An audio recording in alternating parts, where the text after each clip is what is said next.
Just listen. I'm sorry what I did to Compton. You are listening to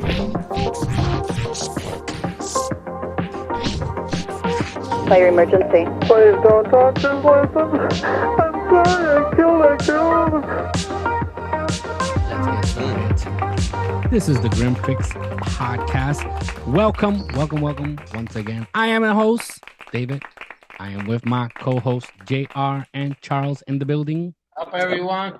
This is the Grim Fix Podcast. If you have not done so yet, now is a great time for you to subscribe to our YouTube channel, to subscribe to the podcast, to follow, to drop a review, to give us as much stars as you can. Give us a great review. Tell the world how great and amazing we are, how much we brighten your day, bringing you grim content. Oxymoron right there. That's about it. You can find us on Instagram and Facebook also as the Grim Fix Podcast. I remind you, if you have any stories, paranormal stories, crime stories, murder mystery stories, anything weird, I don't know, we want to hear it all. And who knows, maybe you might be our next topic. So yeah, you can drop us a line at thegrimfixpodcast@gmail.com. So let's get the show started. All right, yeah. Now I put the French fries. That was like French fries, right? When I put the clapping. So cue the French fry sound effects. First, we want to start by saying I hope everyone had a safe but fun Halloween. I did absolutely nothing. Join the club. We all did nothing. I think. You know what's crazy? I spent since September through October, technically almost every day, watching a different horror movie, right? And I saved Halloween 1 because my wife, that's the only one she'll watch with me, and we always watch it on Halloween Day. Which one? The original? Yeah, the original one. And we didn't watch it. We remembered it was like 9:30. She was like, "Oh shit, we didn't watch Halloween." I was like, "Yeah, I don't want to watch it now." So yeah, but You I did watch Halloween 3 one. I did watch Halloween 3. I'm liking it less as I watch it. It still is. It's like a guilty pleasure. I mean, listen, I can't say here the movie's great because in reality, it's really not. Again, like we explained in the last episode, it's not really the movie in itself. It is an original idea, in my opinion. It's just the fact that they made it a part 3 to a part 1 and 2 of a mass murder, and then they put this as a part 3. So, like we said, it would have been better if it was just Halloween Season of the Witch. So it's like a guilty pleasure. The movie, I know, is not really that great, but I did watch it. I did watch Halloween 1, Rob Zombie version. Best one. Yeah. I don't like part 2, so I watched. No, they should have just left it at 1. You know what I don't like about part 2? The production. I'm not gonna say that the movie is bad. The production of it, the camera. See, now that you saw that episode, you guys all saw Game of Thrones, right? When they had the big battle. Right. That would have been such an epic episode if the production wouldn't have been so shitty. It was too fucking dark. The camera was too close at some points, and you can't really understand what's happening. The switching of the back and forth, like quickly. Yes. Horrible. So that was my issue with Halloween 2, the Rob Zombie version. I feel like the camera was too close at some points, and it was too dark. Too shaky. Too shaky. And shaky cam is never. I fucking hate shaky cam, no matter what. That's why I couldn't get through VHS. Oh.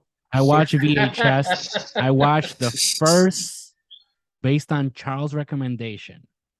He said, and I quote, "It's a really great movie." It is. Hey, we all three have different likings, so we gotta give him that one. So you guys, as the public, right? You guys have the power to comment on all the times we've heard Charles say it's a really great movie. I want you to watch those movies and then drop the comment. Please But do.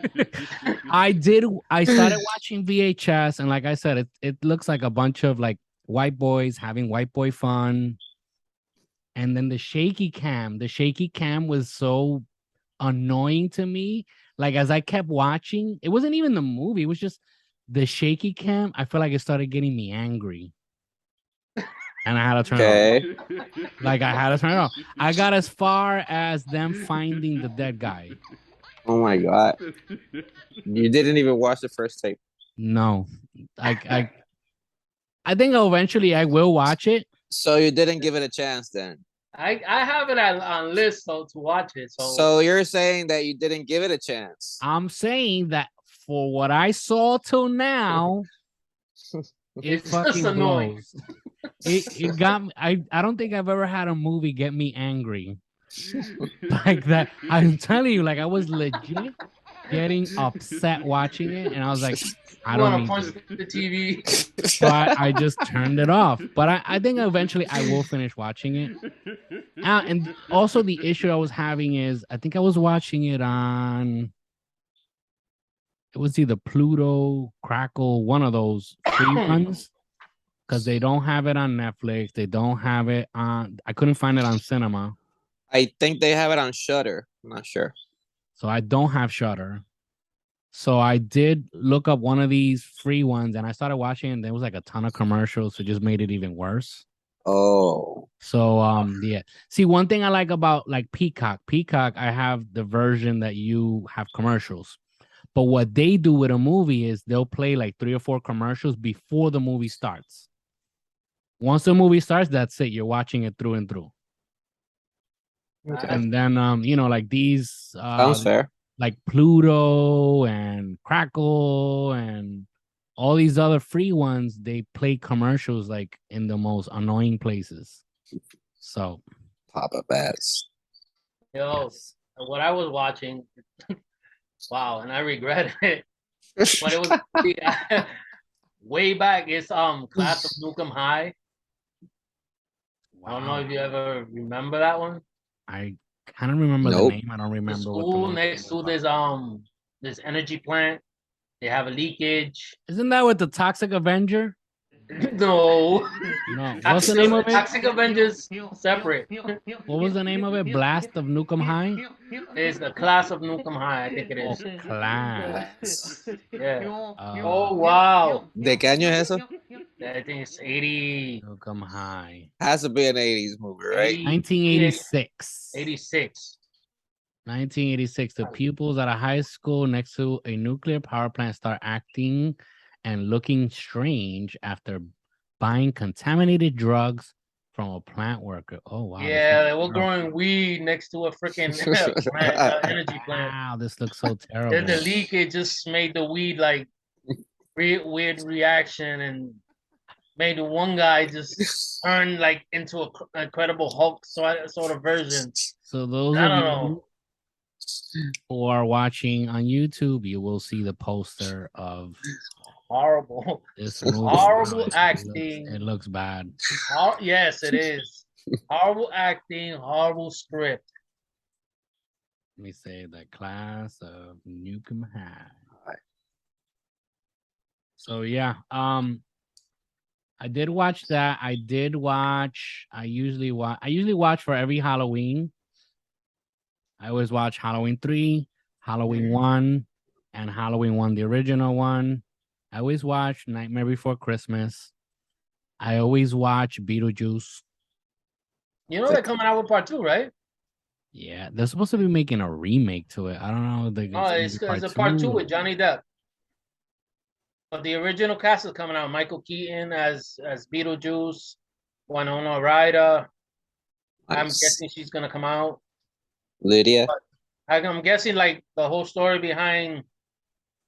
I'm guessing the haunting of Beetlejuice would be Johnny Depp. You know, his house or whatever it is. You know. So is it a prequel? No. I don't think it's a prequel. Oh, I know they're coming out also this month. Comes out oh my god, Christmas Story, I think it is. Christmas Story, is it? The one with the kid. Everybody remembers the scene of the kid that Oh sticks his tongue yeah, on with the the kid, pole. the blonde kid with the glasses. Yeah. So Como? Oh, that's the famous movie that they give here on Channel 4, like Christmas Story. repetitively, like every freaking year. So Christmas Story, they're coming out with a part 2. It takes place 40 years later. It's actually the same kid. Now he's in his 50s. Okay. And the funny thing is that movie originally came out in 1983. Mhm. But in the movie, it takes place in the 1940s, I think 1942. Right? Yeah. So now the new one is 40 years later, takes place in 1983. Okay. Now you know. That's it. So yeah. All right. So we decided to do this episode on a different topic. It's sort of a delicate topic, I want to say, because it does get very gruesome. And I mean, we do find it very interesting, these gruesome stories. But when it comes to this type of stories, it gets a little iffy. I was well, not trying. I started watching. So anyway, before I say what I was watching, we want to talk about kids who have been killers, basically. I don't want to say killer kids because that's the name of a series. But yeah, kids who have killed. Granted, when we say kids, it's basically, I want to say what, to like 18, they're considered kids. Yeah, even before 18. Yeah, 18, I think they were probably Adults. adults. Yeah. So I mean, yeah, under 18, kids who have killed other kids, who have killed other people, have killed adults, their parents, so on and so forth. Not necessarily serial killers, which we have. I mean, we usually talk about serial killers, but yeah, I found it very interesting. We decided to each of us look for just a few cases. This will be a 2-part series because JR is in plans of moving. So he will not be available for the taping of the next episode. So we decided we're going to do 2 episodes and you guys can enjoy 2-part series till the next time. Hopefully, the next time we see him, he will be in the United States. United States. United States. United States. So, yeah, so I started watching because I do remember there was a series in Netflix. I don't remember the name. I could have sworn it was Killer Kids, but it's not because the one I found is actually there's a few seasons, and that one was just like a documentary. But they don't have it in Netflix as Netflix keeps getting more and more PC. They keep eliminating all this strong content. So other platforms have adapted it. Basically, Hulu has taken everything that Netflix won't show. So I decided to check. I started looking and I found it on the app Pluto. No, this is not a paid announcement. This is not a commercial. This is not an ad, but it's how I found it. I found it on Pluto app and I started watching it. So far, every episode has 2 cases. I've watched 2 episodes, so I saw 4 cases. Out of those 4 cases, I think 2 of them were very interesting. They're not cases that I have here, but I'd like to mention them because I found them very interesting. Maybe it could be something that we can later on like look into. So we each basically have like a list of cases. These will be brief summaries. We're not going to go into these like, gruesome details, but we will give you a brief summary. We will give you the name of the case and you can look for it and, I don't know, entertain yourself That's what you're looking for, or you can read up on them. You can read the updates and whatnot, and so on and so forth. All right, so let's get it started. Who wants to go first? Well, I guess I'll They be are. the one. Me? Okay, Alright. so I got this kid called Amarjeet Sada. He's the world's youngest serial killer, now unaccounted for after 18th birthday. Okay. What was that again? goes- Before you said 18th He's a birthday? serial killer. He's now unaccounted for after 18. In other words, he doesn't. Nobody knows where he's at. Okay, after his Oh, shit. 18th birthday, nobody knows. Yeah, because you'll see. It Okay. goes, once known as the world's youngest serial killer, Amarjeet Sada exhibited a pattern of disturbing behavior throughout his earliest years. In fact, he was connected to 3 murders by the time he turned 8. However, despite the severity of his crimes, little is known about his whereabouts today, leaving many to wonder where he is currently living and how he has changed over time. Amarjeet Sada was born in India in 1998 into a poor family in Bihar. I think that's how you pronounce it. Okay. Throughout the years, his father worked as a laborer, and some believe that Sada was also forced to work from a young age. Despite the difficulty living conditions, Sada seemingly lived a normal life for quite some time, but his demeanor would eventually darken and his actions would become increasingly concerning to those around him.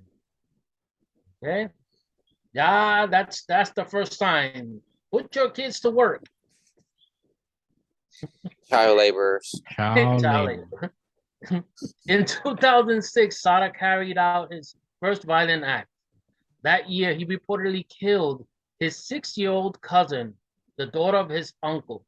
Many have stated that shortly thereafter, he also killed his own baby sister, who Hold was up. only Wait. So in 2006, 2006. he was born in 1994, you said? He was no in 19. He was born in 1998. 1998, 2006. He was 8 years old. Yeah, 8 years old. Okay. Many have stated that shortly thereafter he killed his own baby sister, who was only 8 months old at the time. Shit. That's cruel, yo. That's cruel. Even though Tired of Sada's family, huh? Oh, he was tired of working. Yeah, he got pissed off. But then the problem is he took it out on the baby. You know, Man. the baby was gonna be next to start working at 1 year old. Thing. Even though Sada's family was aware of the child's behavior, they decided not to report him to the authorities due to the fact that they viewed the circumstances as family matters. It wasn't until Wow. Sadas killed a 3rd child that officials were alerted to the emerging pattern. The hesitancy to report the boy allowed him to kill yet another child in the subsequent months. So his parents didn't even do shit about it. They said, hey, they just brushed it off. Yeah. Just brushed it off. Nothing happened. In 2000, huh? Go ahead. It's it's a kid. Probably they think like, hey, it's a kid. He won't do anything. Like, hey, who's gonna think that a kid's gonna murder 3 people? Wait till you hear this. This kid knows, man. Come on. This kid just didn't give a crap. Wow. In 2007, Sada allegedly killed a 3rd child, 9 a years old. 6-month-old baby girl that goes by the name of Kushbu. In parentheses, according to her mother, she had left her daughter sleeping alone at a primary school, but discovered that she was missing after her return. The disappearance of a young girl sparked an investigation. Eventually, her body was found buried nearby. After the child was located, Sada later admitted that he had strangled her and even led them to the location where they had recovered her body. Following the concerning declaration, he provided details of how he went about the crime as well. The description included taking the baby away from where she was sleeping and striking her with a brick before burying her. You, come on, just picture that in your head. It's months. Wow. You know how easy the head was destroyed? See, but in cases like that, I say, I mean, I don't know what's coming next, right? But the fact that you started with they don't know where he's at tells me he's somewhere. Well, he's somewhere. He already did his time. Oh, so he did do his, okay. So yeah, right. but you're gonna see later on. I'm just saying, in cases like this, parents should be held accountable because you knew about this. Of You could have stopped it. Of course. They just brushed it off like it was nothing. I guess they saw, look, hey, one less to eat. You know, one less to work, you know? I don't know. Wow. All right, continue. Anyway, it goes, while in custody, investigators noted Sada's odd behavior, which included smiling a lot and showing no remorse for his actions. It has always been reported that he hardly spoke during the time outside of asking for a bit of food. In other words, he asked for biscuits. And he smiled. Wow, he smiled. That reminds me of the movie Smile. Smile. All right, just Smiley. He later stated that he had been the one responsible for his sister's murder 3 months earlier and his cousin's, which took place a year before he was apprehended. As noted by Inspector Shakrud Khan, I think that's the name, Kumar, all 3 murders had been carried out in a similar manner. Due to the severity of his crimes, an evaluation was conducted. Psychologists stated that they saw him as a sadist who derives pleasure from inflicting injuries. Additionally, it was also said that Sada didn't harbor a sense of right and wrong. In other words, he didn't know what, you know. So he's a sociopath? I'm guessing so. They don't say it exactly, but if he didn't know what was right from wrong, So it goes like David said, it goes all out to the parents. Yeah, he didn't know what he was doing. So I mean, he's 8 years old. He's a child. I'm assuming he doesn't fully understand what he's doing, but the parents do. That's where it all falls on. Yeah. It's the parents. It goes, even though their findings signified that Sada was now considered to be a serial killer, check this out. Indian law doesn't allow children to be jailed or sentenced to death. Therefore, Sada was instead sent to live at a children's home in the town of Munger until he turned 18. So he served time and didn't serve time. Yeah, well, I mean, it's like America. I mean, let me clarify. I'm no lawyer and I know nothing of laws. But I think in America also, which is why they try to trial some kids after a certain age as adults. Because if you trial them as a minor, they can only be in jail till technically till they're 18. That makes sense. So they try to, that's why there's some cases, obviously, depending on the severity of the case, they're tried as adults so that they can get long sentences. Even though it's still, I think the law is, I mean, it's still active, I think, that you cannot sentence someone under 18 to like the death penalty. You can't do that. No. At 21, everything is sealed. Even if they're tried as adults. Over. Even if they're tried as adults, they can get life sentences or shit. You can't to death. And I think also in some cases, you can't even give them like a life sentence. But yeah. I'm just thinking what an 8-year-old sadist looks like. That's Yeah, what I there's a find picture of him. crazy, man. Yo, Probably you like the kid from The Omen. well, the picture that they have, he looks pissed. During his time there, reports have revealed that he was held in solitary confinement so that he would not interact with the other children. He also received treatment and medication until leaving the juvenile home. While it was possible to keep Sada in custody when he was a minor, he was able to freely leave once he turned 18. In 2016, a false name was used to discharge him. Following his assumed release, some speculated that Sada had been framed for the murders due to his young age and the elaborate nature of his crimes. However, when paired with his excitement about the acts, his awareness of location of the bodies, others have pushed back on that belief. As for where he is now, he remains unaccounted for this day, to this day. So It's crazy. Yeah, you probably. you got a I'm kid assuming. that killed. He's 18 now, just wandering around. So you got a sadist on the loose. You know what? Yeah, and like usually cases like that when they're kids, sometimes they. I mean, I don't know about India, but I know in America, they file for like a new identity.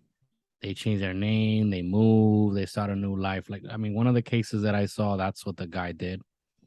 Some people change, some people don't. So I go with most of them don't.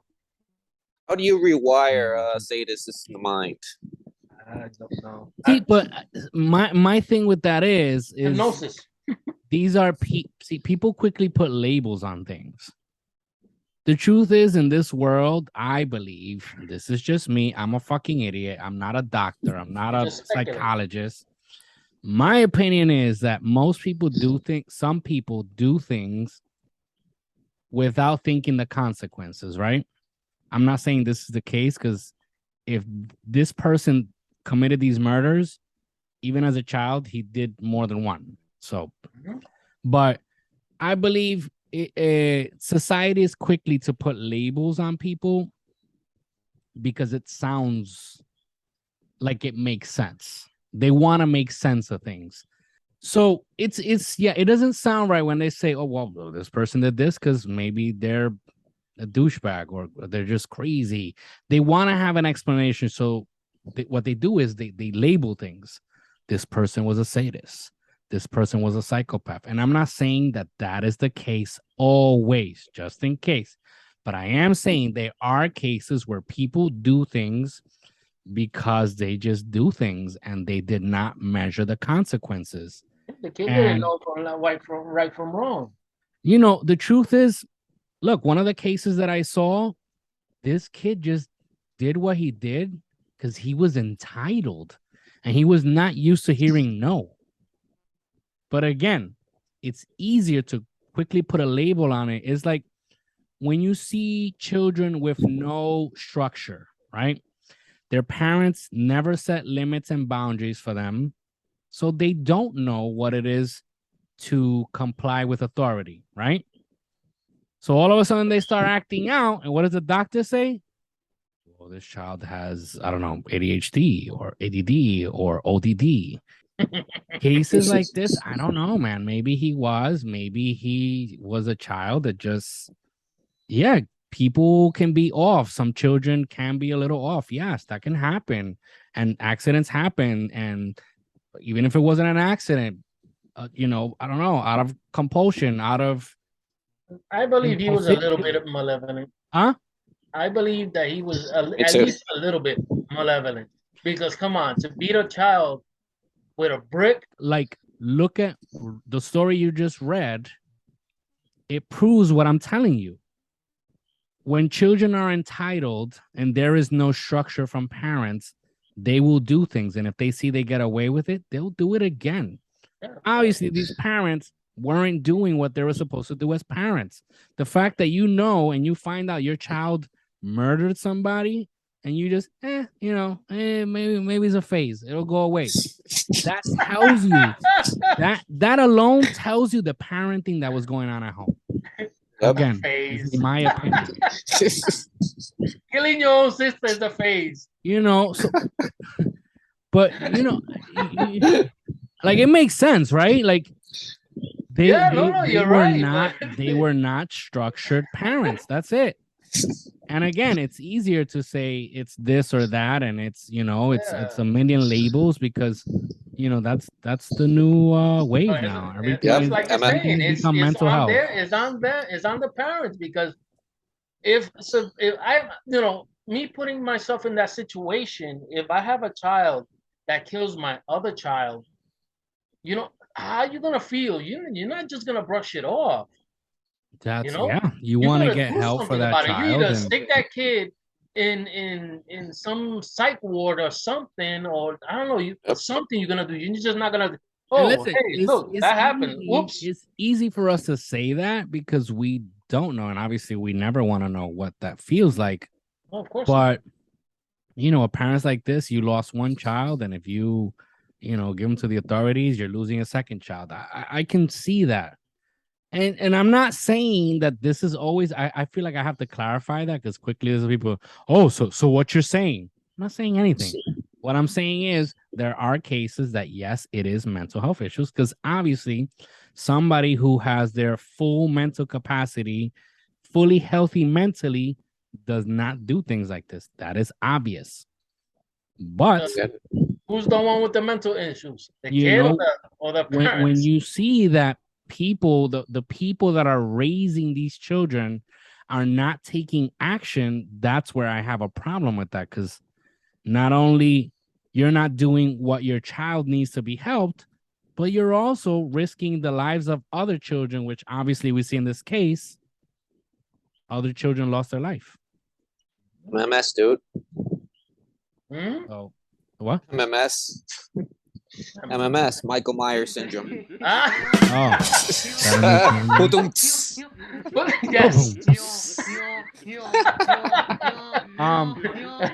Anyway, yeah. So that is you got anything else on that?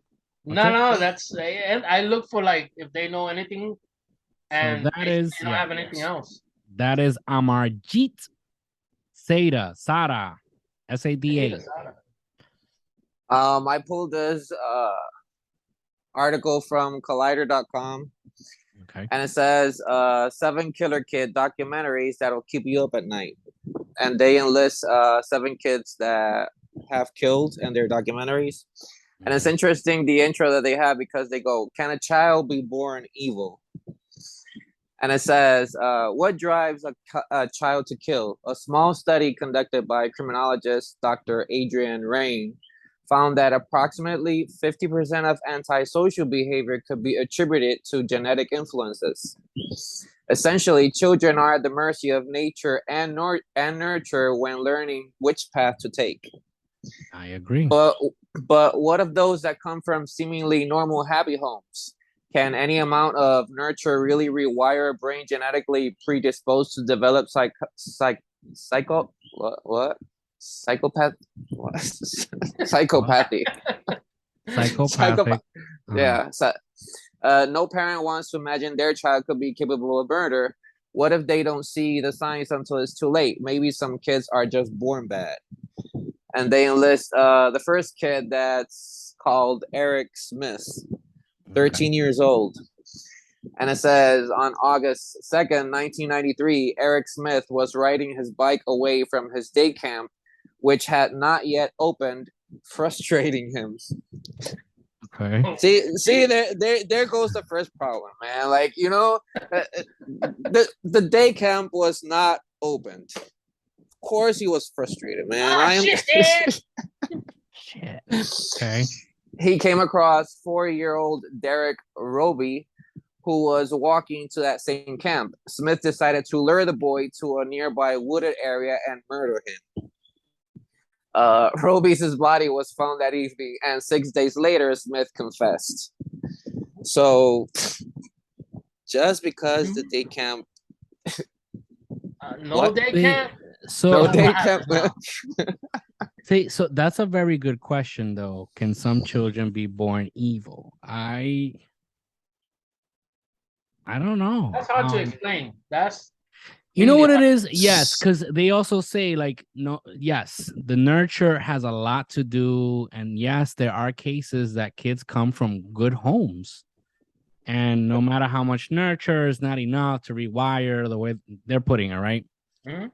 And it does make sense, but again, just because a home is good family, maybe there's money involved, everybody's well off. So let me finish because there's a piece of Oh, information sorry. here. It says, Sorry, man.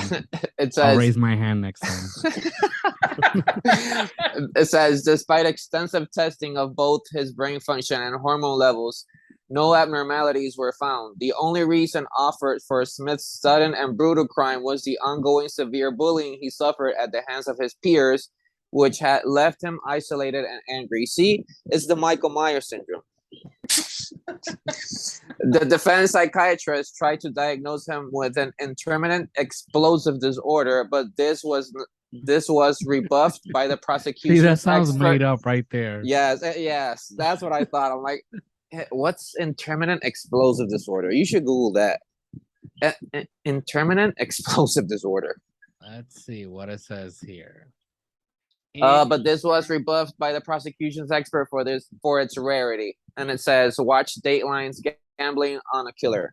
So that's the documentary's name, Gambling on a Killer.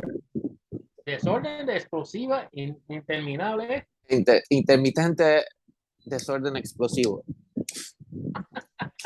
Es un desorden explosivo. No sé. Intermittent explosive disorder involves repeated, sudden episodes of impulsive, aggressive, violent behavior or angry verbal outbursts in which you react grossly out of proportion to the situation. That's like Tourette syndrome. No, it's basically when it's like, I wonder if it's a real thing though. I don't Intermittent know. explosive disorder, IED, is a mental health condition marked frequent impulsive anger outbursts. So it's basically of people that take things out of proportion, like a little thing, and it's like, I mean, we've all known those type of people that are like drama queens. Everything is way more dramatic than it should. They get all agitated over little things, and Yeah, those type of people, when you ask your $10 back and they. But that's Big show. but that's again, so we look at nurture, and you can have a great home, but that doesn't necessarily mean you're being taught reality of life. I think that's, and this is just me speaking as a parent, as a person. I always believed in talking to my son and letting him know the reality of life. And when I say reality of life, I always told my son, you are special to me. The world could give a shit. And some people might say, well, you shouldn't tell your kids that. Well, yeah, I should tell him, because that's why we see so many kids growing up thinking they're so special in the world, that they're self-centered and they think they are God's gift to the world. So the moment something doesn't go their way, they have a meltdown. The world crumbles around them because they're not used to being challenged. And again, I'm not saying this is the case. I am not a doctor. I'm not a psychiatrist. I'm just saying, I mean, look at these cases. As a parent, we need to teach our children. We need to stop telling them since they're kids, anytime they have these behaviors, that they're being disrespectful behavior. Nowadays, they're being told, like, oh no, it's okay. Is that you have like an anger issue, So listen, kids grow up with that. Oh, it's okay for me to be this way. It's okay for me to talk to people this way. It's okay for me to react this way. Again, children will learn what we teach them. Are there cases where they are filled with love and harmony and birds singing and rainbows flying, and yes, there are situations where all that is around them and they still end up So you then know, that means they're born that way. it could be. It could be a disorder that they're Because if there's born with. nothing That to I like, do believe. if I there's believe there nothing are to like disorders. push them to that limit, then there's got to be something in their brain that's just like it just clicks. Of course, that's what I'm saying. There are issues. There are situations where something is not right. It's not caught in time. You can't blame anybody because they didn't see it. And that's okay. That's normal. Like in the case that you brought in, they witnessed somebody got murdered and they knew it and they decided to sweep it under the rug. But some behaviors are not, they're not that obvious. But I always challenge people with this. We want to talk about it's mental, they're born this way, whatnot, et cetera, et cetera, et cetera.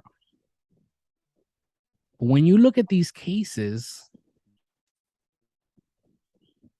you always look at, I always look at the parents. I look at their upbringing, and there's usually common factors there.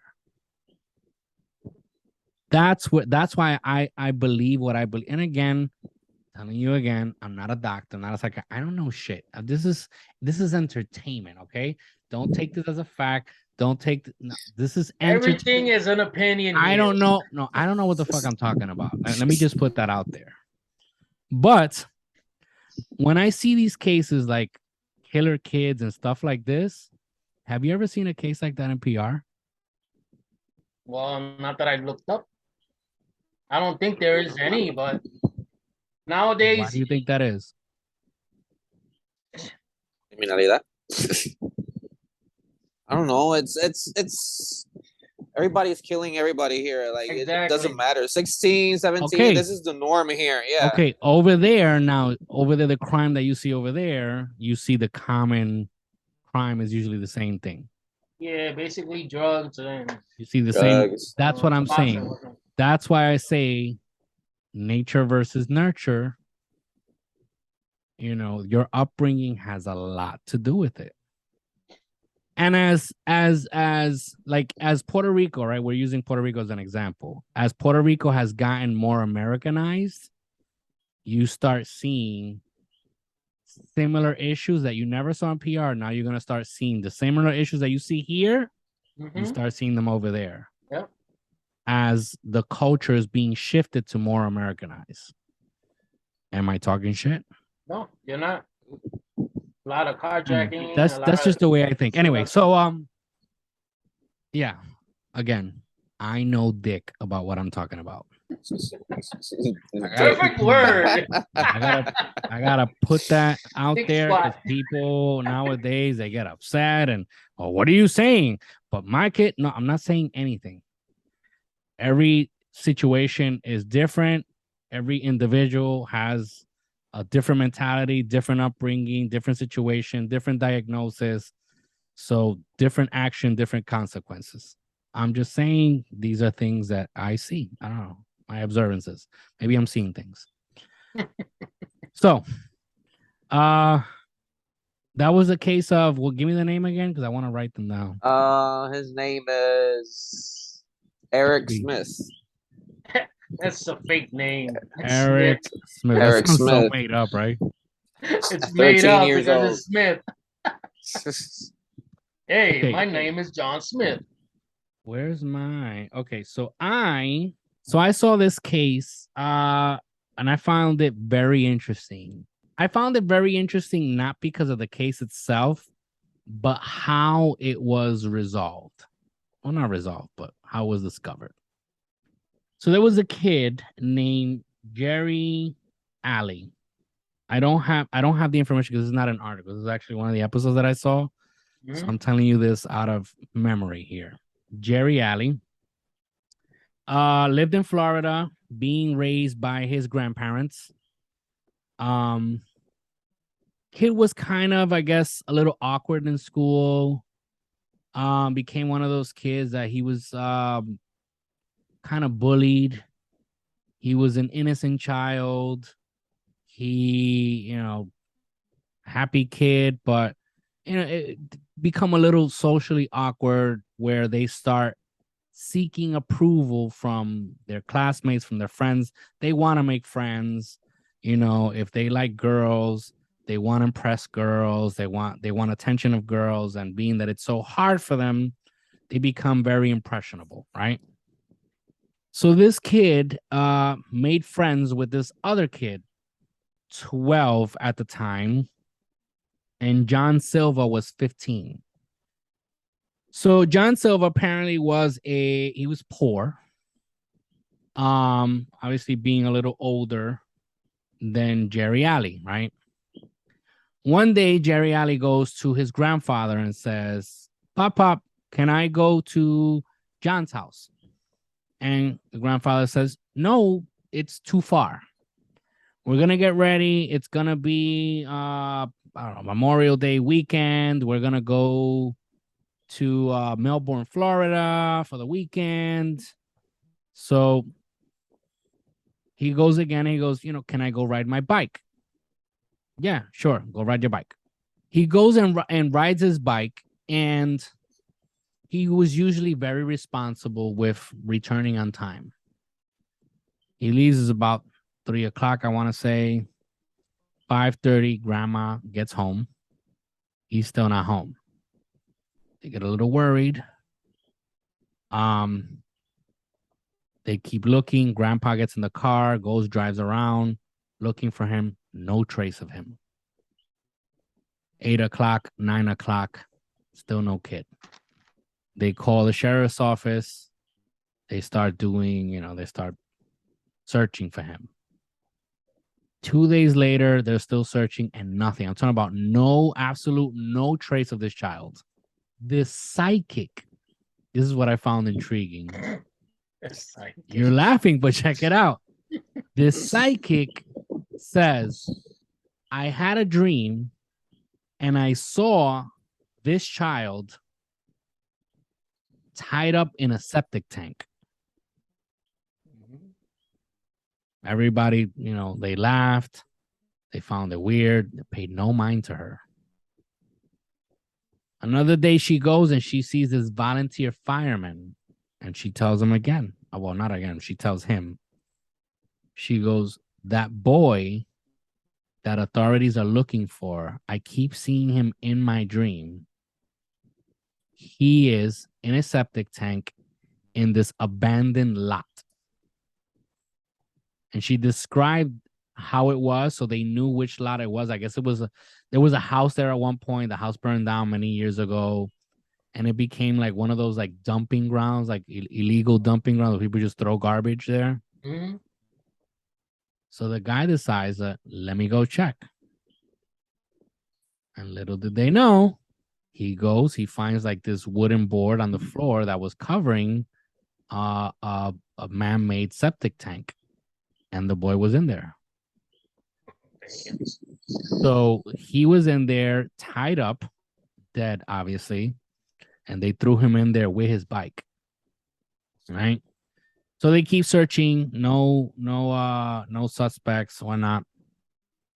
A lady says, I saw this kid, the John Silva, his friend. He was at the store. He seemed very irritated. When I asked him, I forgot what she asked him. He acted very weird. So they started looking into him. No. So when they find the kid that was tied up dead, there was a note inside the septic tank. The septic tank was empty, it was dry. Mm-hmm. And it said, the note said how to prepare Jerry. And then it said, blindfold him, tie him up, tape his mouth, cover his eyes, some shit like that. So it's basically how he was found dead. That's what the note, it was like a list that they had. To-do list. Yeah. So they find this kid, interview him. No. To eventually he cracks and says he did it.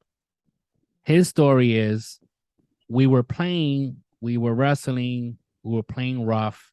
He fell on the floor, hit himself in the head, and I panicked. He was bleeding. I panicked and I threw him in the hole and I tied him up so he wouldn't move. Some dumb reason. Oh, that's some stupid ass excuse. Yes. So they they keep investigating. They find out that John Silva, the murderer, his mom, she had found that note like 2 weeks prior. And she brushed it off. She brushed it off because she asked him. She actually did. She asked him and he said, "Oh no, this is just a joke." Because they didn't say anything about killing. He just said, prepare Jeremy, something like that. How to prepare Jeremy. Jeremy or Jerry? Jerry.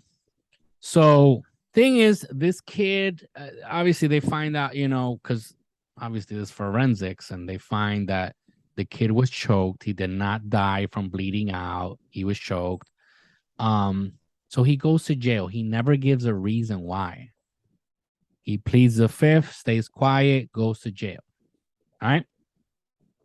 6 years later, this kid decides to write to a pen pal.